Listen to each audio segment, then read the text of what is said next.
What's going on, guys? It's been a while since I made a video, so I figured now was as good a time as any. So I'm making a video on this Scag 48-inch cut of mine, and I want to give a big shout out to Armando at Mando Mowers for hooking me up with this machine. He moved down to Florida and this machine was left behind. Don't know exactly what the story is on it, but I'm guessing it was a repair and the guy never came back for it. It was sitting in his storage unit, which was no longer his because he moved and he needed it out of there. So he asked me if I wanted it. I said sure. I took the ride up there, picked it up, and brought it back. The main issue it had with it was it needed a new PTO oil seal. Now, when I got it, it was halfway disassembled. I do know that when I went over to Mondo's the time before that, when he was still here in Jersey, I helped him put the engine back on. And originally, it was thought to have been leaking oil from the sump, which wasn't the case. It turned out to be the lower main PTO seal. So when I got it, the tires were low. There was oil sitting on the top of the pulley down below, so it was pretty clear it needed an oil seal. So I went ahead and ordered an oil seal. I ordered that Fram oil filter. Waited about 3-4 days. The seal came, the filter came. I pulled the motor, flipped it up, drained the oil, flipped it up, removed the old seal, popped the new seal in, put the new filter in, changed the oil, replaced the oil, and the engine started right up. Now at first it was running kind of slow. It was only running at around 2,500 RPM. So this bracket needed to be adjusted, the speed adjust bracket. And for those who don't know how this works, it's actually very simple. There's actually no videos on YouTube about this bracket, which I'm sorry, it's very hard to see. Let me turn this into the shade. Let me go over this for a second. I read the service manual on this, but it's real simple. This is your throttle bracket right here. These two bolts, 10 millimeters, are what determine the speed. If you loosen this up and raise this bracket up, it raises the speed. If you lower the bracket down, it lowers the speed. The service manual on this engine says at full throttle under no load, it's supposed to be at 3750. So I ended up loosening these bolts up. I pulled the bracket all the way up, and then I got it to 3750 under no load. This screw right here adjusts when the choke closes, okay? And that's about it. Now you see this hole right here, when you do the adjustment, these two holes, you're supposed to put it in the choke. These two holes are supposed to line up. And then, excuse me a second. Right. You're supposed to line up, and then you're supposed to put a 1/4-inch drill bit in there when you make the adjustment. And it's that simple. It's 3750 full throttle under no load. And on the low side, 1750 for the low idle, and this is plus or minus 150 RPM. All right, so some will say, oh no, it shouldn't be set over 3600. It says it right in the Kohler service manual, 3750 for full throttle under no load. Now, of course, that varies from manufacturer to manufacturer depending on what the engine's on, but that's what it's supposed to be set at. Anyway, everything else was good. I changed the fuel filter, I changed the fuel lines. Alright, I actually put a different, cleaner air filter in. The one that was in there was soaked with oil. So, put a cleaner air filter in. And that's a 5-gallon fuel tank. I've got about a gallon in there right now. And these tires are all tubed. So all I had to do was add air to them. These are your steering belts, and they have some slight wear, but the thing works. It still steers great. It moves quickly. It works great. It's got a Peerless 700 gearbox with 5 speeds and 1 reverse. The reverse is a little bit weak. I suspect the reverse might be kind of worn. But it still will go. You just got to kind of give it a couple seconds for it to go, set in. But forward it moves perfect.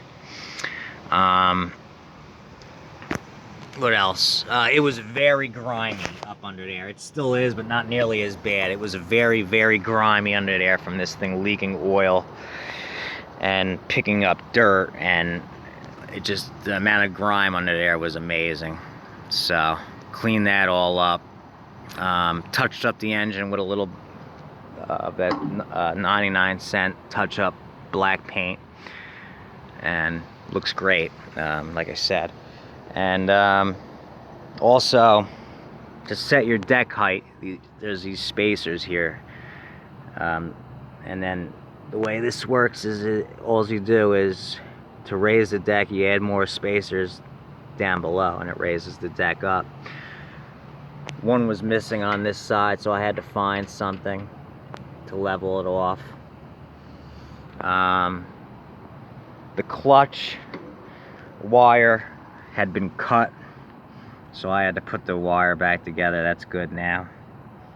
And that was about it. It's just, the main thing, like I said, was it just needed a new PTO oil seal. So, it's missing the side deflector. Not a big deal. You can also put the metal basket there. My uncle said somebody's selling one for $100 for this machine. I asked around. These machines go for anywhere from $1,200 to $2,000, depending on the condition. Average $1,500.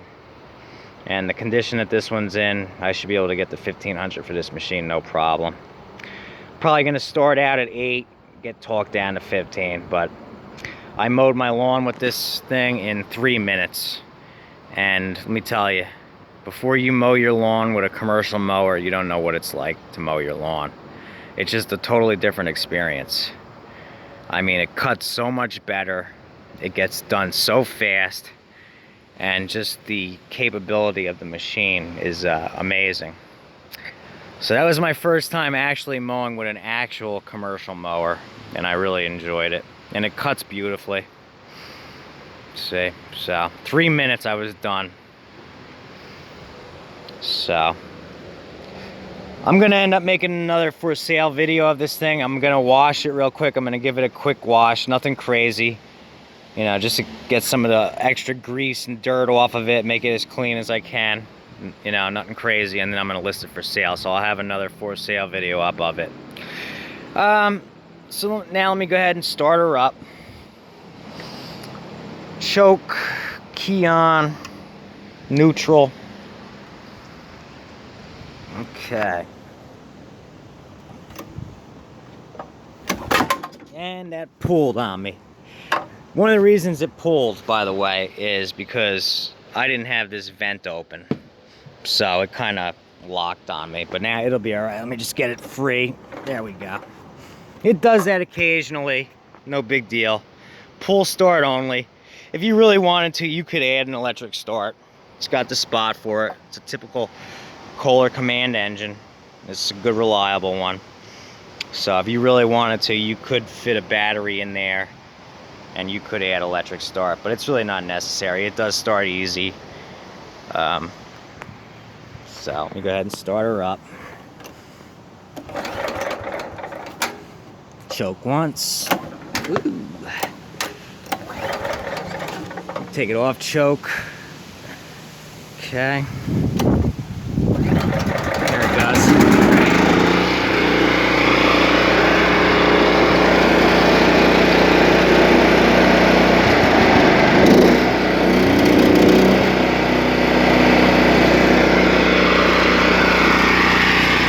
That's full throttle.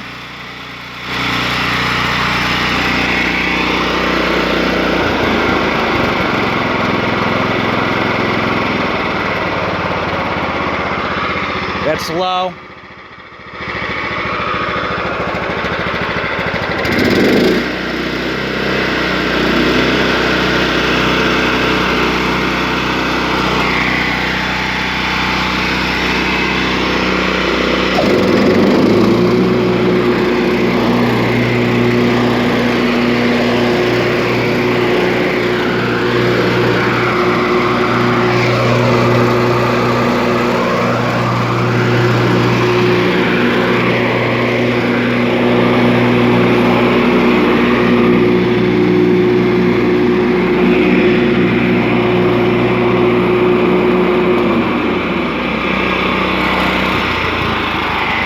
I'm not gonna try to operate it with one hand because you gotta have both hands free to go straight. All you do is you let down on this, that puts that and the other one in drive. Select your gear. I did the front lawn over here in second gear, that was plenty fast. And then to turn, you let up on one of these and it'll turn it. If you let down on both, it stops the machine. And then you also have neutral. And it's pretty much that simple. Really well built. Cuts great. This is a 1991, I believe, going by the Kohler's serial number. So the machine's from 91, and it's in awesome condition, you know? I mean, for its age, it's in great shape. It cuts great. Like I said, reverse is the one thing that might have to be dealt with. I have a couple of those 700 gearboxes, at least one that I took out of a snowblower. But like I said, reverse still works, so I'm not gonna mess with it. Like I said, these belts, they're pretty strong. They have some minor cracking going on. I'm not gonna mess with it. The thing functions. You know, I gave it a good tune-up. It mows, it drives, it does what it's supposed to do. So I'm gonna give it a quick wash. Lister for 18, end up taking 15. And then it'll get put back to good use. I just saw one of these yesterday, this exact same mower on a landscaper's trailer on the way to go get that free John Deere that I picked up, that I sent pictures of on Instagram. And also on the way to go get that free John Deere, there was a guy, someone was throwing away a Craftsman Murray-made rear engine rider mower. It was a 13.5 horse Tecumseh with the 30-inch cut. Just didn't have the time or space to take it, but I did pull the battery off of it in a couple parts, and the battery ended up being good, so that was a bonus. The funny thing is, I actually have an older one of those RERs over at the shop right now on the side of the shop, and the one that was being thrown away yesterday was in better shape. So what I'm probably gonna end up doing is tearing that other RER apart for the room. It's got a good 10 horse Tecumseh, and make room, and then the next time I find another machine like that, I'll have room for it. But can't take them all, but this was definitely worth it. This is my first official commercial mower, walk behind mower, and it's great. And by the way, you can add the ski, aka sulky. It's got the bolts for it already, and then it'll drive you. And like I said, it mowed this front lawn in 3 minutes. So 48-inch cut. It's definitely for larger properties where you don't have to worry about gates. But this thing will cut a lot of grass fast and do a great job. Alright guys, thanks for watching. Again, Mando, thanks for hooking me up. Check out Mando at Mando Mowers on YouTube. Very generous person. He will be missed. He's hooked me up with plenty of stuff. He's a very generous person. He's been very generous to other people. In fact, a little bit over generous to some people, they would say, considering what it is. I'm not really going to get into it, but just a real good guy. He found a good job down in Florida. He moved his family down there, so I'm happy for him. I hope all goes well. And thanks again, bud. All right, later guys. Don't forget to like this video if you like the content, and subscribe, and I'll keep making more good videos. All right, later guys.